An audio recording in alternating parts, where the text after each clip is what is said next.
Õnnemunake. Loeb Maret Kaska. Ükskord elas kehv mees oma naisega suures metsas. Neil oli 8 last, kelle seast vanemad lapsed juba ise leivapalukest võõra sunni all teenisid. Seepärast ei teinud vanematele suurt rõõmu, kui neile veel vanas eas 9. pojuke sündis. Siiski pidid nad lapsukese vastu võtma ja ristida laskma. Nüüd sündis, et keegi lapsele vaderiks ei tahtnud minna, sest et igaüks kartis. Kui vanemad ära surevad, siis jääb laps minu kaela koormaks. Mees mõtles. Ma võtan lapse sülle ja viin pühapäeval kiriku ning räägin, et vaderit kuskilt ei ole saanud. Tehku siis kiriku õpetaja mis tahes. Ristigu laps või jätku ristimata, siis patt minu hinge peale ei lange. Natuke maad kodunt eemale minnes leidis ta ühe sandi tee ääres istumas, kes temalt armu palus. Mees ütles, mul ei ole vennike sulle midagi anda. Need kopikad, mis mul taskus, pean lapse ristimise eest andma. Aga kui sa hea mees tahad olla, siis tule minu lapsele vaderiks. Pärast lähme koju ja võtame, mis perenaine varrude roaks meile on valmistanud. Sant, keda tänini veel keegi vaderiks ei olnud palunud, täitis rõõmuga mehe soovimist ja läks temaga seltsis kiriku. Kui nad parajasti sinna jõudsid, sõitis uhke tõld 4 hobusega kiriku ukse ette ja üks noor naisterahvas astus tõllast. Kehv mees mõtles. Siin tahan ma teist korda oma õnne katsuda. Ta astus alandlikult kummardades naisterahva ette ja ütles. Aus naisterahvas, võtke seda vaeva enda peale, et minu lapsele vaderiks tulete. Naisterahvas lubas palumist täita. Kui nüüd laps pärast jutlust ristimisele viidi, panid õpetaja ja kirikurahvas väga imeks, et vaene kerja ja sant ja uhke suursugune naisterahvas üheskoos lapsele vaderiks seisid. Lapse nimeks ristiti Pärtel. Rikas vader maksis ristimise raha ja kinkis veel pealegi 3 rublatükki vaderi andeks, mis lapse isale suurt rõõmu tegi. Sant läks aga temaga koos varrule. Õhtul enne äraminekut võttis ta taskust väikese nartsu sisse mässitud karbikese, andis lapse emale ja ütles. Minu vaderianne on küll väga pisik. Siiski, ärge põlake seda ära, sest sellest võib ükskord teie pojukesele ehk õnne tulla. Mul oli üks väga tark tädi, kes nõiduseväel palju oskas toimetada. Tema andiski mulle enne surma selle linnumunakese karbikese sees ja ütles. Kui sulle kogemata midagi juhtub, mis sa iial ei võinud mõtelda, siis anna munake ära. Kui see selle kätte saab, kellele ta oli määratud, võib munake temale suurt õnne tuua.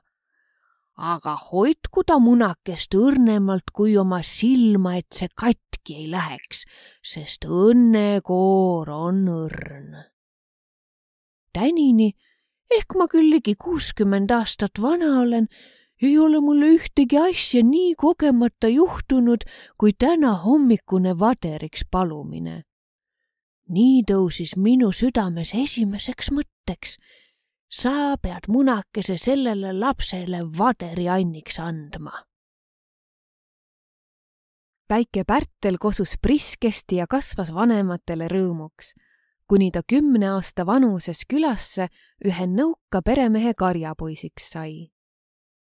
Pererahvas oli karjapoisiga väga rahul, kes vaga ja tasane poisike oli ja iial perevanematele meelepahandust ei teinud. Kodunt minnes oli ema vaderi kingituse temale tasku pistnud ja käskinud seda õrnemalt kui silmatera hoida. Seda Pärtel ka tegi.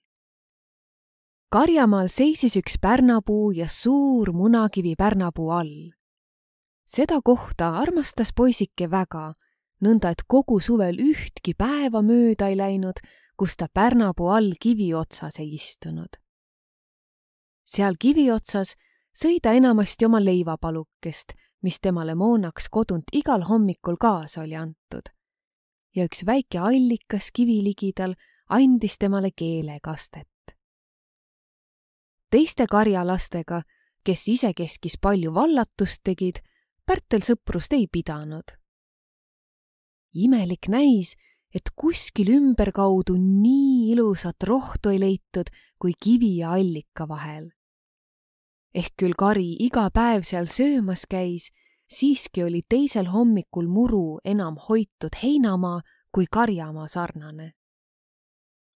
Mõnikord juhtus, et Pärtel palaval päeval kivi otsas natuke tukkuma jäi. Siis rõõmustasid teda seal imelikud unenäod. Ka unest ärgates kumisesid tal veel kenad pilli ja lauluhääled kõrvus, nõnda et ta veel lahti silmadega und edasi nägi. Kivi oli temale kui kallis sõber, kellest ta iga päev raske südamega lahkus ja teisel hommikul jälle suure igatsusega sinna tagasi tõttas.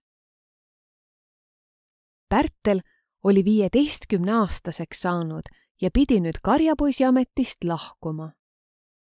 Peremees võttis ta sulaseks, aga ei pannud temale iial raskemat tööd peale, kui poisikese jõud kandis. Pühapäeval ehk suveõhtutel, kui teised külapoisid ja tütarlapsed üheskoos nalja tegid, ei läinud Pärtel nende seltsi, vaid sammus vaikses mõttes karjamaale oma tuttava pärnapuu alla.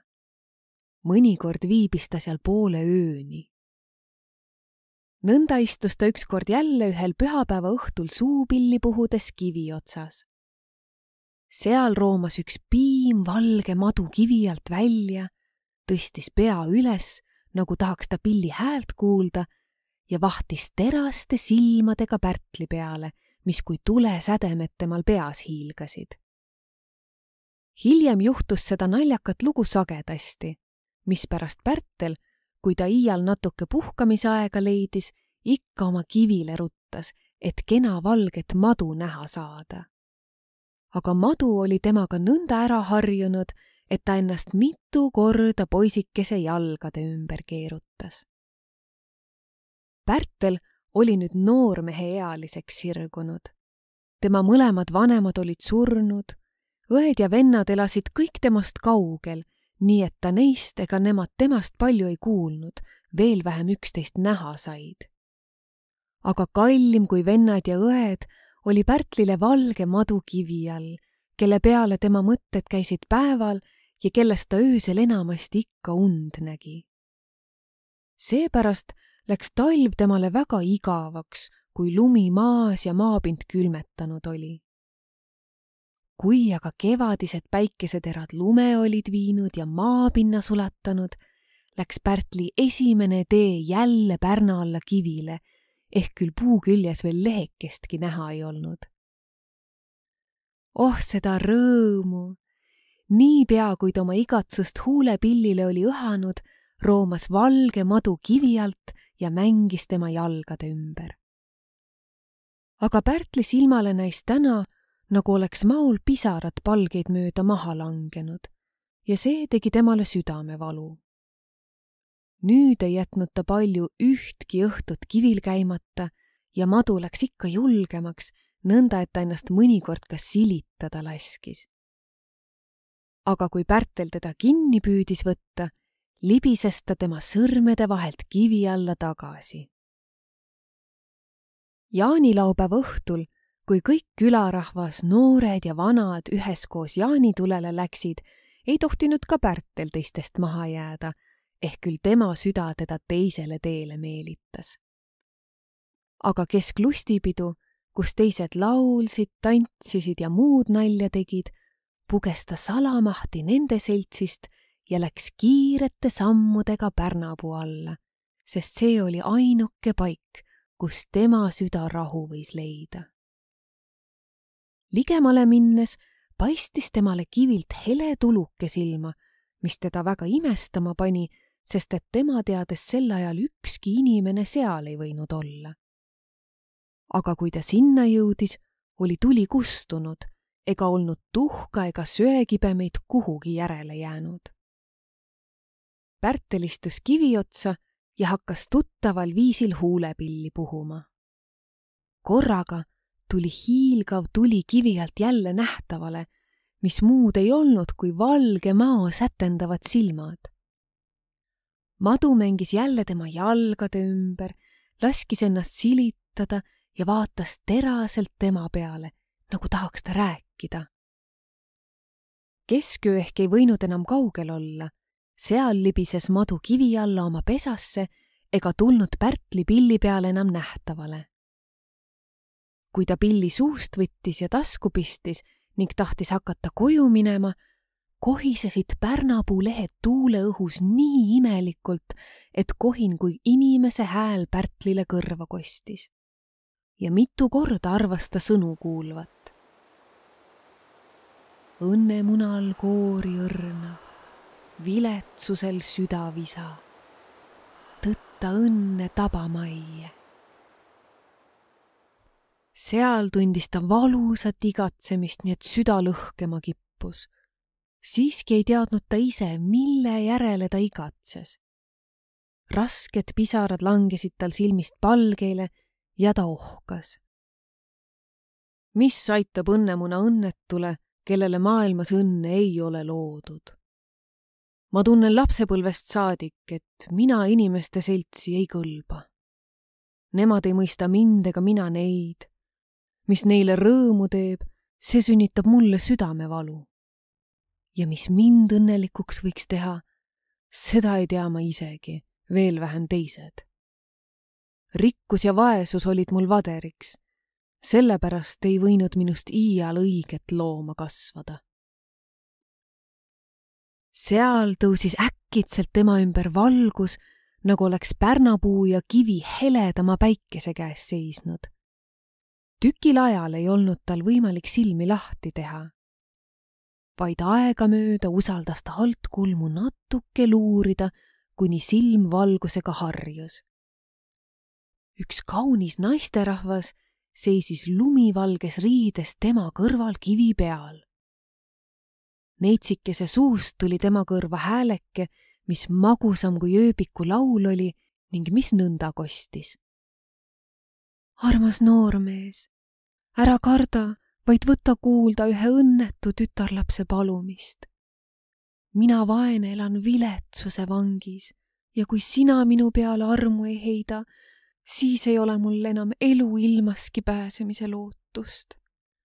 Oh armas noormees, halasta minu peale ja ära tõuka mind mitte ära.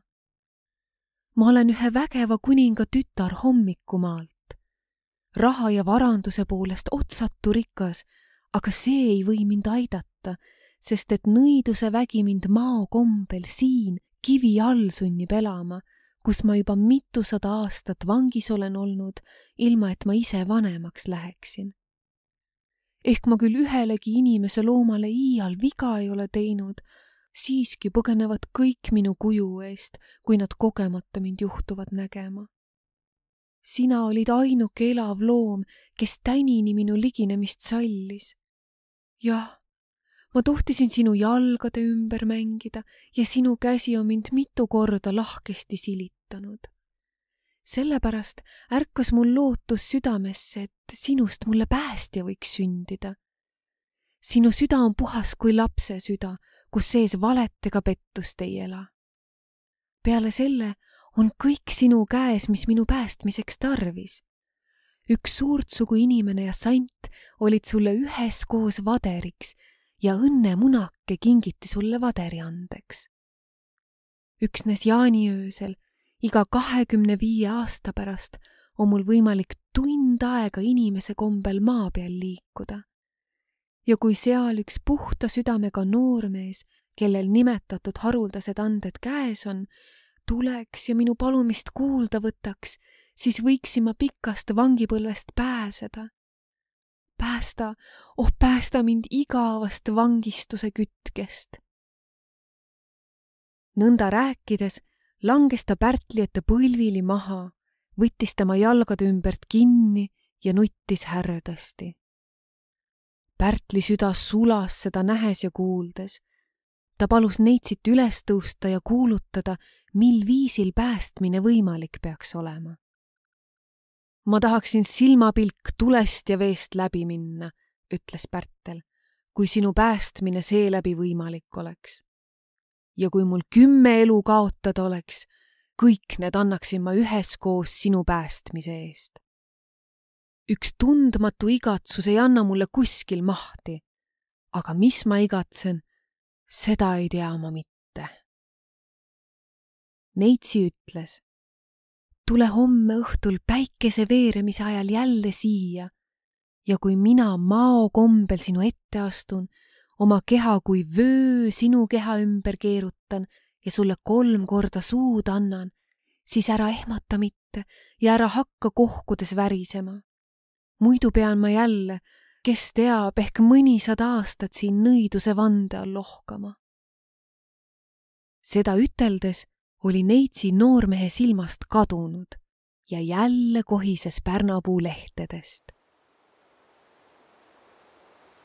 Õnnemunal koori õrna, viletsusel süda visa, tõtta õnne tabamaie. Pärtel oli koju tulles Koiduel magama heitnud, aga imelikud kirjud unenäod, pool lahked, pool koledad, ei andnud temale puhkamiseks mahti. Kisaga kargas ta asemelt üles, sest et unenägu temale näitas, nagu oleks valge madu ennast tema ümber keerutanud ja hingamist kinni matnud. Ehk ta küll unenäo hirmutusest suuremat lugu ei pidanud, siiski läks tal süda tund tunnilt raskemaks, mida madalamale päike õhtupoole veeres. Oma meeles jäi ta kindlaks kuningatütar nõiduse paelust ka siis päästa, kui ta ise sealjuures otsa peaks leidma. Nimetatud ajal seisis ta kivi ääres pärna all ja kogus enesele julgust ja rammu, et ta nõtruse pärast värisema ei hakkaks, kui madu ennast tema keha ümber keerutab ja suud tuleb andma. Äkitselt tuli õnnemunake talle meelde. Ta võttis karbikese taskust, päästis nartsu ja võttis munakese oma näppude vahele, mis käosulase munast suurem ei olnud. Aga sel samal silmapilgul oli lumivalge madu kivi alt välja pugenud, ennast tema keha ümber keerutanud ja sirutas praegu oma pead üles, et temale suud anda. Seal, mees ei teadnud isegi, kuidas see sündis, oli ta õnnemunakese maole suhu pistnud. Ta seisis, ehk küll süda külm, värisemata, seni kuni madu temale 3 korda suud oli andnud.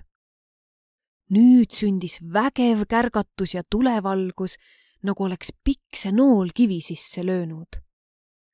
Raske müristamine pani maapinna vabisema, nii et Pärtel surnu sarnaselt maha langes ja midagi pikemat sellest enam ei teadnud, mis temaga ehk tema ümber sündis.